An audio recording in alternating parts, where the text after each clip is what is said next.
Na kuna wakati ambao ni afdalia, ni wakati bora sana kutolewa zakatul fitr. Na ni wakati gani? Ni wakati wa kabla ya swala ya Eid yenyewe, kama ile siku ya alfajiri ya swala ya Eid. Alfajiri ya siku ya Eid, kabla ya swala ya Eid, kutoka nyumbani kwako na kifurushi chako cha mchele, ukapita ukamwachia, au ukaswali ukarudi ukamwachia mtu anastahili, ndipo kaya kujitayarisha kwa ajili ya kwenda kuswali swala ya Eid. Hakadha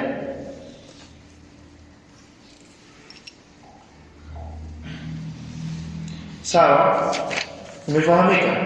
Kwa wakati hizi kuna wakati wa kujuzu na kuna wakati uliokuwa bora. Sasa ikitokezea mtu hakutoa, yeye ametaka wakati wa fadhila, wakati wa fadhila akaghafilika, akaweka mwenyewe chakula chake cha akaghafilika, kisha kuswali Eid, anamaliza Eid, fadhaka kakumbuka kwamba sijatoa zakatul fitr, au nakumbusha umetoa zakatul fitr, subhanallah sijatoa bado, je patadondoka asitoe tena?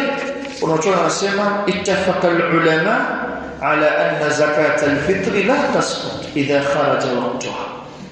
Zakatul fitr wamekubaliana wanawachuoni hapadondoki wajibu wake. Kwa nini? Kwa sababu ni wajibu ambao upo katika dhima ya yule ambaye anastahili kumpelekea mwenye kustahili kupewa, na ni deni ambalo la yasqutu illa bil ada, hadondoki isipokuwa kwa kutekelezwa wakati wake. Kwa ikiwa amesahau, si kwa kukusudia, atatoa baada ya swala, kisha bil istighfar wa nadama, hata omba Allah msamaha na kujutia katika hilo. Sawa, nafikiri hapo bwana katika nukta hii tutakamilika ili kutosheleza. ثم قال متفق عليه. ثم قال وتجب بين واجبك لنفسه, kuitolea nafsi yake, kuitolea nafsi yake itawajibika, waliman, na kumtolea yule ambaye talzamuhu mu'natuhu, panalazimika kwake huyo mu'natuhu, chakula chao au chakula chake, ya msimamizi na wajibika yeye awasimamie hao. Kwa hiyo lazima atoe chake yeye kwa nafsi yake, na atawatolea yule ambao yeye anawasimamia chakula chao.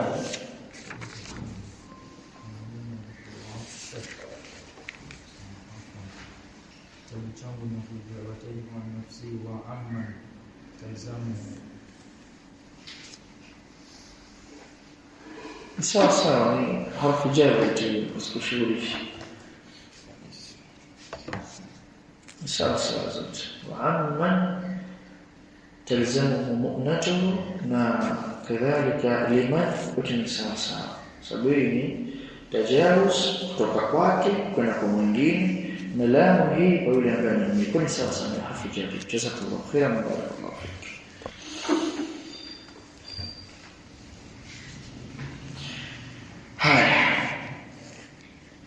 Waliman talzamuhu mu'natuhu, na yule ambaye atamtolea, ambaye panalazimika kwa huyo mtu kumsimamia chakula chake, pia atamtolea. Wakataja wanawachuoni kazaujatihi, kama mkewe, tamtolea mkewe,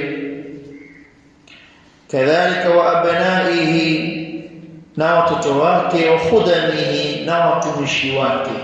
Watumishi nyumbani kwake, wafanya kazi, anawasimamia chakula, pia atawatolea zakatul fitr.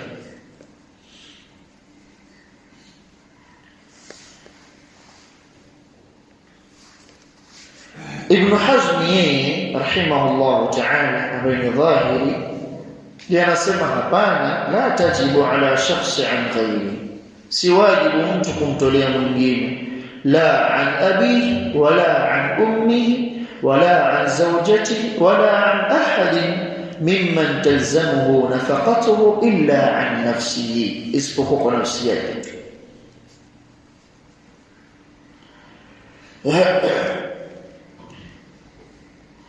Wanawachuoni wakaelezea hili kwamba mwanamke atolewa zakatul fitri isipokuwa kuwe na nukta zifuatazo. Hapo hatatolewa zakatul fitri kwa sababu mwanamke anamiliki wewe usimamizi wake, yeye hamiliki chochote.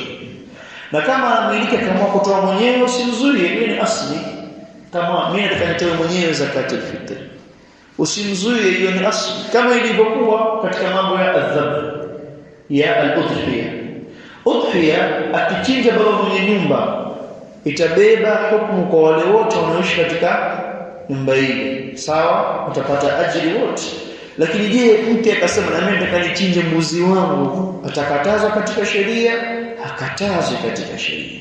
Kadhalika katika zakatul fitr, sema usinitolee mara hii, natoa mimi mwenyewe. Mtapi pesa zile unazoziachia za viungo zile hudunduliza mwenyewe. 1500 na baki 500 na kwa kibubu kadha. Leo unazo pesa za kutoa zakatul fitr, nataka nitoe mimi mwenyewe. Usimzuie sababu asli.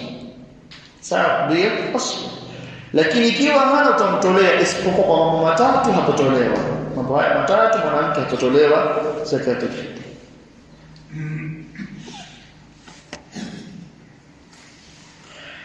Hailazimiki kwa mwanamume kumtolea zakatul fitr mke ambaye lam yadkhul biha, ambaye hakuwahi kumuingilia. Hakuwahi kumuingilia, si wajibu kwake yeye. Akiamua kumtolea, lakini si wajibu kwake yeye. Kwa nini? Sababu kulazimika yeye nafaqatuha. Memuoa Ramadhani ya 28. Ndio memuoa Ramadhani 28. Sawa, memuoa asubuhi labda. Sababu ndo Ramadhani yafaa sheria, sababu ni njoni kupatikana zile shurutu zake. Kupatikana ridha az-zawjayn, kupatikana al-wali, kupatikana al-ijab wal-qabul, kupatikana mahari. Basi ndio nisi. Ulipofika muda kabla ya kuzama kwa jua kuingia siku ya mwezi 28 kuingia 29, akiingia katika ada ya mwezi yule mwanamke huwezi kumuingilia.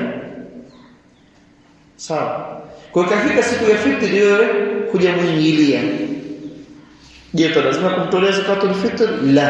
La yalzam الرجل إخراج زكاة الفطر عن زوجته التي لم يدخل بها لأنه لا تلزمه نفقتها. Wapili ambaye hatolewi yule ambaye nashiza, mwanamke annashiza wakati zakati al-fitr.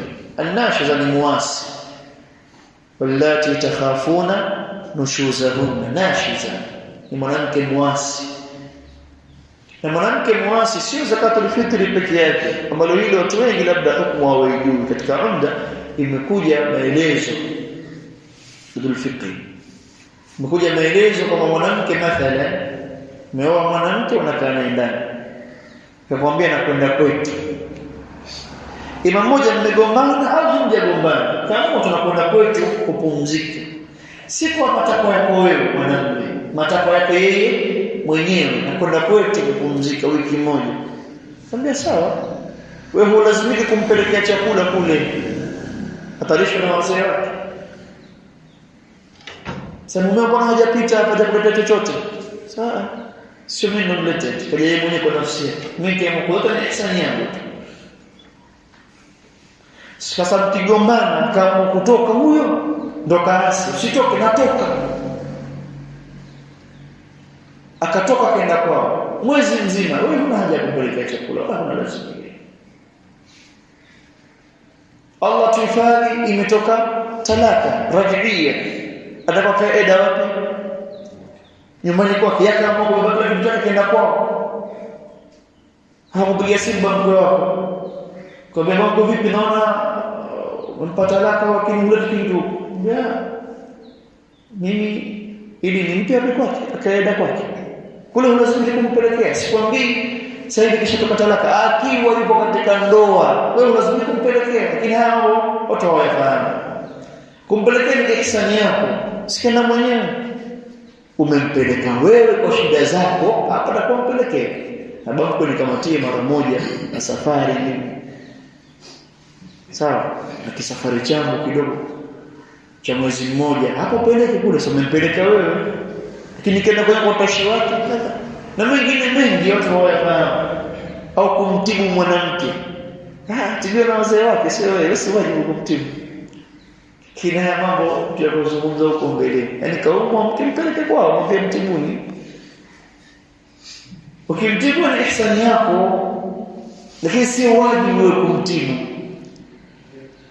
Sema ndio nini sasa? Ndio hivyo dini. Kitaka ndio hivyo, sipotaka ndio hivyo. Anauma huyu.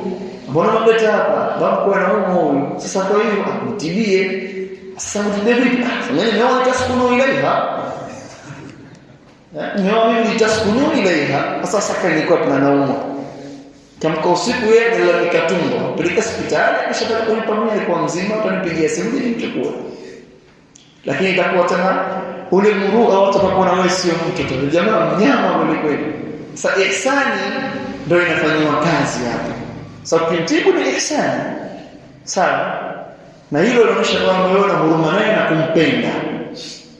Na nielewa majazba yenu sio kufanyia kazi mambo kwa sababu mambo mengine si lazima uyafanyie kazi. Sasa lazima ataswali na viatu msikitini. Majazba yako atapembeni. Hii ni hukumu tu kwamba lazima itokezea sasa uwezo huna wa kumtibia. Sawa? Labda mko wako wanao uwezo. Mpelekee mwambie huyu anaumwa, naomba atibiwe. Sasa si wajibu tu usimkee mwambie. Babu ni wajibu wako. Mniletee hali ya kuwa hana tafarani tena. Sana madudu kiamko siku mara kunikaa baba mkwe huyo. Kwa hiyo tibu kisha mlete kitu safi kabisa. Itaskunu ilaiha. Huyu ni aina ya pili ambaye huwa hatolewi zakato alfitri, ambaye ni nashi za mwanamke muasi, hatolewi zakato alfitri wala kulishwa na mumewe. Na mtu wa tatu ni mwanamke alkitabia. Ikiwa umeoa mwanamke alkitabia, yani umeoa mwanamke Myahudi au Nasara, ahlul kitab, tumefaradhishwa kuoa ahlul kitab. Kwa hiyo mwanamke ahlul kitab kifika siku kutoa zakatu alfitri, yeye huwa hatolewi zakatu alfitri. Sawa? Na hii nukta ya hiyo. Idha kana dhalika fadila, itakapokuwa katika hilo kuna fadila ziada anquti yawmihi wa lailatihi, ya chakula cha siku yake na usiku wake, sa'un min tamri, pishi ya tende au shairi au ya shairi au aqiti au ya maziwa yaliyoganda au zabibi au zabibu au burri au ngano, tatoa pishi. Na as-sa' pishi ni vibaba vingapi? Vibaba vinne, arba'atu amdad, vibaba vinne. Baba vinne ndo nini? Baba vinne ndo vipi? Kibaba kimoja kinazingatiwa ni mikono miwili ya mtu mzima iliyojaa. Sawa? Kachota kiliyojaa mikono miwili hii kwa moja mtu mzima. Sio kama mwanao apime vibaba vinne mwanao kidogo cha miaka 5 na jefu kuna baki viduchu chota anaingiza mkono mtu mzima uliojaa, ya kwanza, ya pili, ya tatu, ya nne. Hicho ni pishi moja kwa maana vibaba vinne. Au kilogram bil wazni ni kilogram ala khilafi kuanzia kilogram 2.157 au kilogram 2 yani kilo 2.5 au kilogram 2 yani kilo 2.8 au kilo 3. Ndio maana wanachuo wengine wakasema al-ahwa ni kilo 3. Sababu za tofautiana baina saa ya huyu na saa ya huyu, saa ya Misri, saa ya kadha, saa ya kadha, saa ya kadha. Kwa hiyo kuweka ahwat ni kilo 3. Je, nikitoa kilo 2.5 jaza? Sababu ipo kauli ya kilo 2.5 inajuzu. Sababu kilo 2.5 nayo pia ipo. Ama kanitoe 3. Kwa sababu zakatul fitri ni kiwango hichi kitolewa. Je, nikitoa ziada haifai? Inafaa. Na nikampelekea mtu kolo zima kilo 25. Kilo 3 zakatul fitri, kilo 22 ni ziada nilimpelekea kama ni sadaka. Inafaa. Sababu haikatazi katika sheria yetu. Kilichozuiliwa ni vile vilivyowekewa idadi maalum ambayo havijaruhusiwa kuwekwa ziada. Kuongeza idadi ya rakaa za dhuhuri haifai. Sasa mimi ni mcha Mungu sana, sababu rakaa 8 ya dhuhuri haifai. Lakini kutoa sababu ile ingeviwili sasa. Watoa wajibu, watoa na ziada ya sadaka. Faman tatawwa khairan min, na atakayetoa ziada ni bora kwa yeye katoa. Hakuna katazo katika sheria. Kama mtu ambaye labda amepata hakika ya mtoto wake wa kiume au wa kike, kachinja mbuzi wawili, akasema hao ni wa hakika, alafu mbuzi wengine 10 hao tunakula kwa tuipambe sherehe yetu. Hakuna katazo. Abu Muadh, umefahamu? Hujafahamu? Umefahamu, lakini naweza kufanyia kazi yani. Mbuzi hao wawili wa hakika ya mtoto wangu wa kiume, hawa 10 hawa tuchome. Basi hakuna katazo katika sheria. Kadhalika katika jambo la zakatu al-fitr. Kwa hiyo kilo hizo ambazo zimetajwa.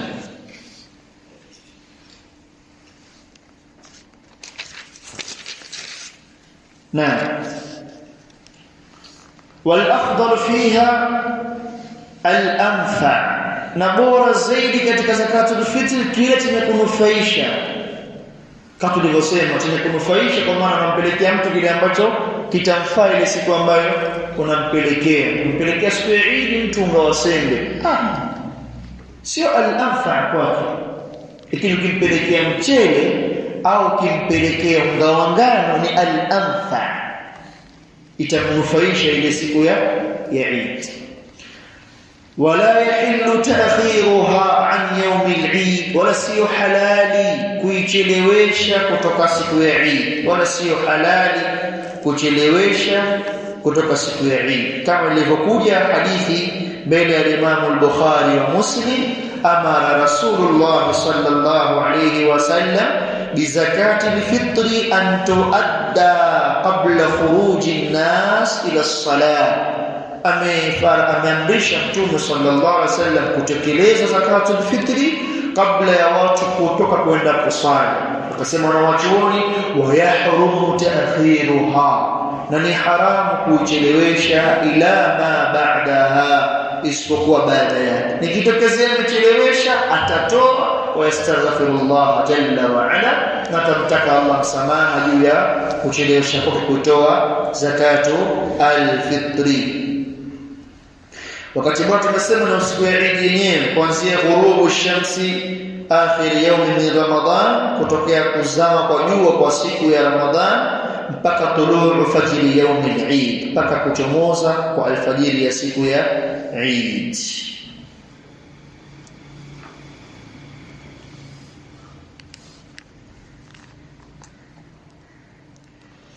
Haya,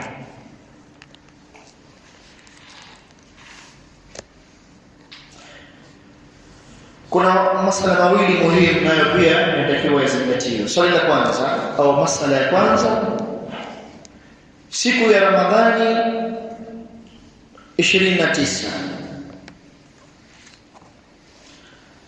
wakati unaanza inadhihiri, yani jua limezama,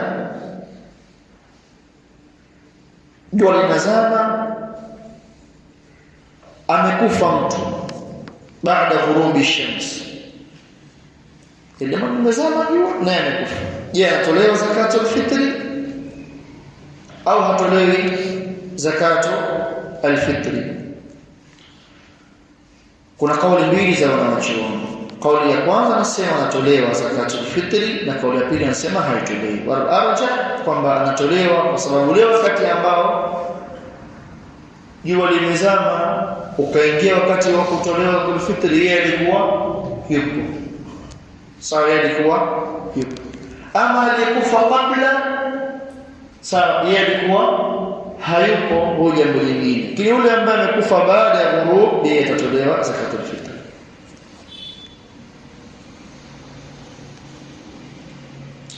Je, aliyezaliwa inameingia wakati wa zakatul fitr, yeye ndo kazaliwa, je atolewa zakatul fitr? Qawl rajih, hatolewi. So wakati unaingia alikuwa hayupo, na wakati unaingia ule wakati wa sababu tukizingatia watu ni ule wakati wa kuingia. Wakati unaingia bado hajazaliwa. Kwa wakati unaingia kabla ya kuwepo duniani, sawa? Kinyume na aliyezaliwa kabla ya ghurub ash-shams, katakaotangulia wakati, huyo katanguliwa na wakati kwa ile. Lakini akitolewa, ipo kauli nasema anatolewa, na tukimtolea hakuna ubaya, sababu ipo kauli pia watu wanasema anatolewa. Naam. وقد فرضها رسول الله صلى الله عليه وآله وسلم، نام فرضيش متوم صلى الله عليه وسلم طهرة للصائم، نكون طهريش مفنغاني من اللغو والرفث، kutokana na al-laghu, alifanya laghu wakati wa Ramadhani, warrafath, na alifanya rafath yani kauli chafu, alizungumza maneno machafu. Ramadhani alitokana mathalan alimbeza mtu, alisengenya na mfano maneno kama hayo. Wa tu'matan lilmasakin, na ni chakula kwa ajili ya maskini. Wa man addaha qabla as-salah fahiya zakatun maqbulatun, na atakayetekeleza kabla ya sala ya Eid, hiyo ni sadaqa, ni zaka kukubaliwa. Faman addaha ba'da as-salati, na atakayetekeleza baada ya sala, fahiya sadaqatun min as-sadaqat, hiyo ni sadaqa miongoni mwa sadaqa. Rawahu Abu Dawud wa Ibn Majah rahimahumullah. Wa qala sallallahu alayhi wa alihi wa sallam, na amesema Mtume sallallahu alayhi wa alihi wa sallam, sab'atu, watu aina saba, yudhilluhum, atawafunika Allah kwa kivuli, yudhilluhumullah, atawafunika Allah kwa kivuli, fi dhillihi, katika kivuli chake, yauma, siku ambayo la dhilla, hakuna kivuli illa dhilluhu, isipokuwa kivuli chake Allah. Imamun adilun, mtu wa kwanza ni kiongozi aliye mwadilifu kwa watu wake. Na kiongozi anakusudiwa hapa inaingia kiongozi umumia na khususia, kama ni kiongozi wa nchi, kadhalika na kile aliyepewa mamlaka sehemu husika. Kama ni imamu wa msikiti, ndio imamu mkuu wa msikiti. Kama ni shehe au shehia yake, kama ni balozi wa nyumba zake, kama ni baba mwenye nyumba, pia yeye anakuwa ni adil au anakuwa ni fajir. Allah tuhifadhi. Washabun, na katika watakaopata kivuli na kijana, nashaa, aliyekulia fi ta'ati Allah, katika taa ya Allah. Mtoto mdogo lakini katika taa ya Allah, amekulia hivyo mpaka ukubwa wake katika taa ya Allah subhanahu wa ta'ala. Hapa kupita kwake yeye kupita katika yale ambayo wengi huwa wenye kuwapitia. Kuna umri wetu, umri wa ujana, sio umri wa ujana. Kama twende hija, anasema bado simaliza mambo yangu. Hawatu wako sema bado simaliza mambo yangu, tafute mtu mzima umpeleke, mimi kwanza bado. Kana kwamba naona kienda hija tabidi kirudi nianze kujibana bana sasa. Wa rajulun, na mtu qalbuhu, moyo wake muallaq, umefungwa bil masajid, na misikiti. Yani mara nyingi yupo msikitini, mara nyingi yupo msikitini, dawote kumwona yeye msikitini. Huyu mtu huyu anapata kivuli cha Allah. Wa rajulani, na watu wawili, tahabba fillah, waliyopendana kwa ajili ya Allah, ijtamaa alayhi, wamekuwa pamoja kwa ajili ya Allah, watafarraqa alayhi, na kilichofarikanisha ni kwa ajili ya Allah vile vile. Kwenye da'wa kwa pamoja, walifarikiana wakatengana kwa ajili ya da'wa vile vile. Huyu kinakwenda huko mathalan hakana. wa rajulun, na mtu ambaye da'atuhu imra'atun, aliyeitwa na mwanamke, dhatu mansib wa jamal, mwenye mansib yake, yani mwenye muonekano na mwenye nafasi katika jamii, wa jamali, na mzuri, yani kila mmoja akiwa na mwanamke anamtaka, kila mmoja anakwenda kuposa anamtaka huyo mwanamke kwa sababu ya uzuri wake na mansib na nafasi yake aliyonayo. Mwanamke huyu akamuita kijana, wakafanya uchafu wa zinaa, ambapo kila mmoja katika watu jambo hilo analihitajia, sawa. Lakini huyu kijana akaitwa, kaambiwa njoo kwa ajili ya jambo hilo. Faqala, akasema inni akhafu Allah, hakika mimi namuogopa Allah subhanahu wa ta'ala. Tunasema na wachuoni, haya yote ya nyuma muombe Allah akupe yote. Kiache imam Adi, usimuombe Allah uongozi. Sawa, sema mimi ndio kiongozi nitakuwa Adi, usimuombe Allah. Nataka kupata kivuli kwenye kiongozi, usiombe uongozi. Sawa. Kwa yote uongozi usiombe, lakini Allah kujalia ukule katika taa, muombe. Moyo wako fungamani, muombe. Wapenzi wawili, omba. Kadhalika usiombe Allah kwa mtihani hapa, kwamba mimi naomba nipate wewe mwanamke, kisha mimi niseme inni akhafu Allah, au nasema inni saatubu ila Allah. Utasema inni akhafu Allah, sababu mtihani ni mkubwa mno.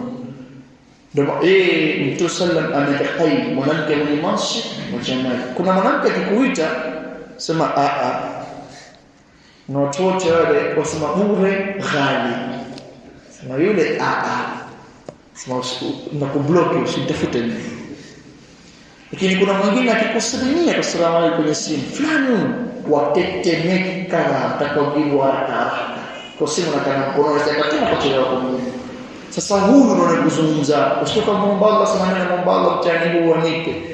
Huwa alifaulu Yusuf alayhi salam, sababu ni min ibadihi al-mukhlasin, katika wale wa Allah al-mukhla, la nini fatha na kasra,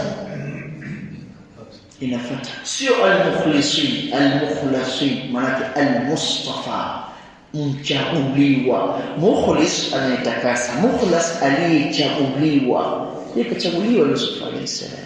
Wewe hujachaguliwa, sio mtume wala sio nabii, wewe ni mukhlis. Sema natamani yani ukipona tu nasema inni akhafu Allah, wewe acha kabisa, simwambie hapo hii. Wa rajulun tasaddaqa bi sadaqatin, mahallu shahid ya hadithi. Wa rajulun, na mtu ambaye tasaddaqa bi sadaqatin, aliyetoa sadaqa, fa akhfaha, akaificha sadaqa, kwa maana akaifanya siri bila kuitangaza, hata mpaka katika hali ambayo la ta'lamu shimaluhu, haufahamu mkono wake wa kushoto, ma tunfiku yaminuhu, kile ambacho kimetolewa na mkono wake wa kulia. Ni kinaya ya kutokujionyesha kwenye kutoa kwako sadaka, wala haina maana kwamba ukitoa sadaka utoe kisirisiri, yani maksudi yake kwamba uepuke na mambo mawili, as-sum'a wa riya, kutaka kusikilikanwa na kutaka kuonekana. Sawa, mbona msikitini tunapotoa sadaka pale yafaa, lakini tukiona wewe siwezi, mimi nikipeleka pale pesa lazima nitapeka madhun nas wa thana'u alayya, kwa lazima watu wanisifie, basi usitoe katika hali kama hiyo. Sababu yafaa kwa sheria kutoa sadaka fi sirri wal alan, kwa siri na dhahiri yafaa. Kaja hapo katangaza, jamani, mathalan imam akatangaza, jamani kuna ujenzi tutaka tujenge huko juu, tutaka sadaka milioni kadha, nini kama imam natoa 500, tashjiri yafaa kwa sheria. Kila kajiona mimi siwezi, kwa maana nikitoa pesa pale lazima nitaenda kumuuliza mtu, vipi sadaka yangu msaidia pale, nataka sifa fulani. Kama mithili kuna mtu akikupa nguo lazima kikuona njiani, nakupendeza, hii ndio ninakupania hii mbele za watu, mbele watu, hii ndio ipi iliyopita hii, nakupendeza, ndio kuchagulia.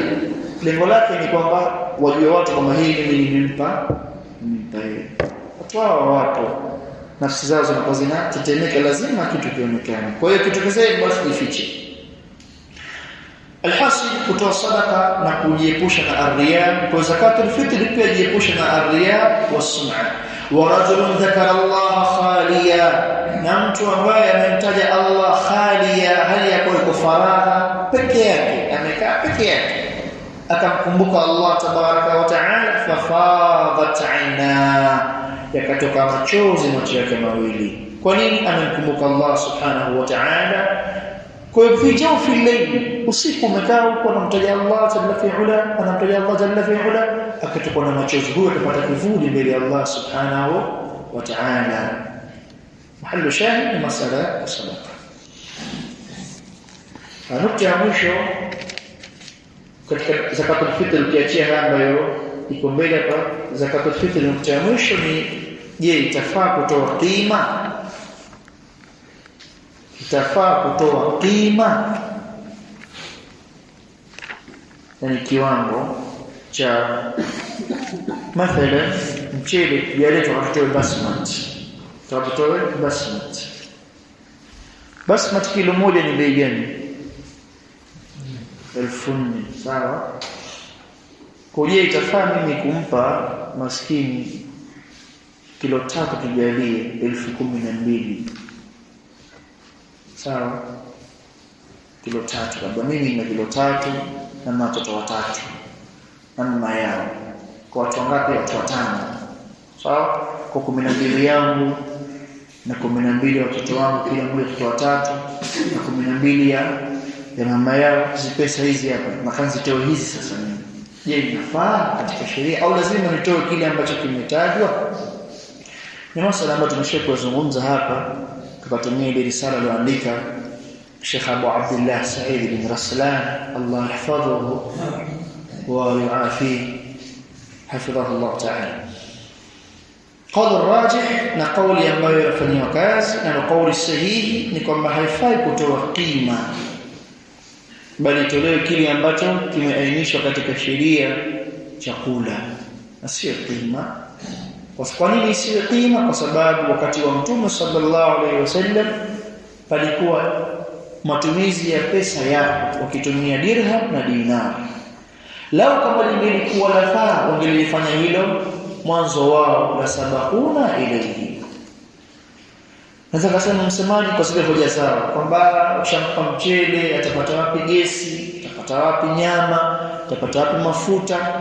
Kwani Allah jalla fi ula hakujua hayo?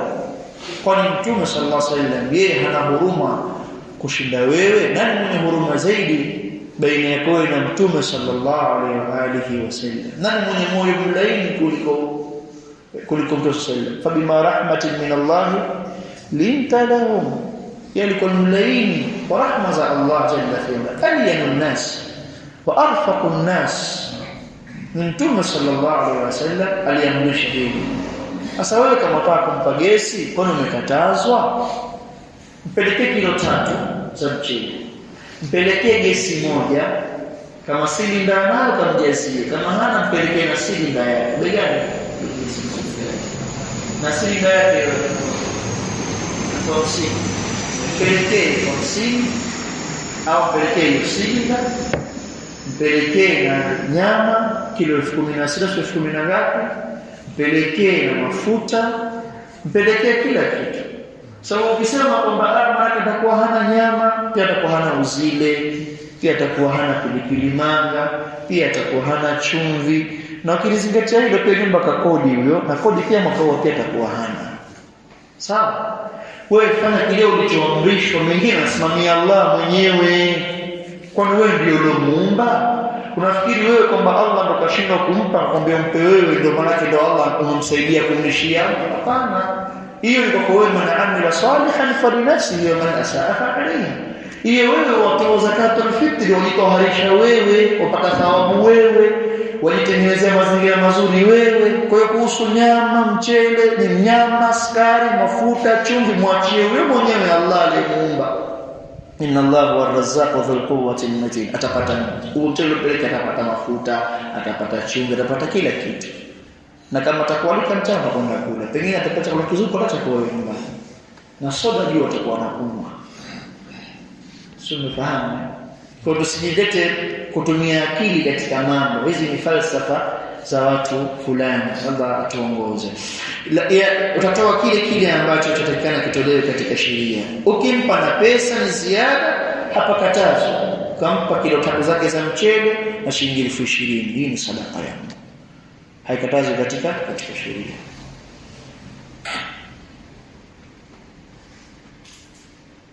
Anapewa nani zakatul fitri? Anapewa nani zakatul fitri? Mwenye uhitajio, alfuqara wal masakin. Khilafu za wanawachuoni zimekuja kama ambavyo tutakuona katika nukta yetu hii ya mwisho. Wanaopewa ni nani? Waliotajwa katika aya nambari 60 kuhusu zaka ya kawaida ya sura Tauba. Sawa? Je, ni hawa pia wanapewa zakatul fitri?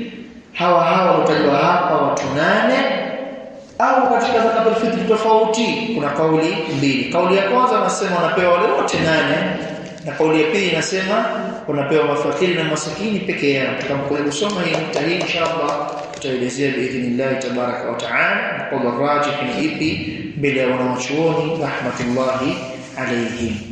Wanaktafi huna, wallahu a'lam.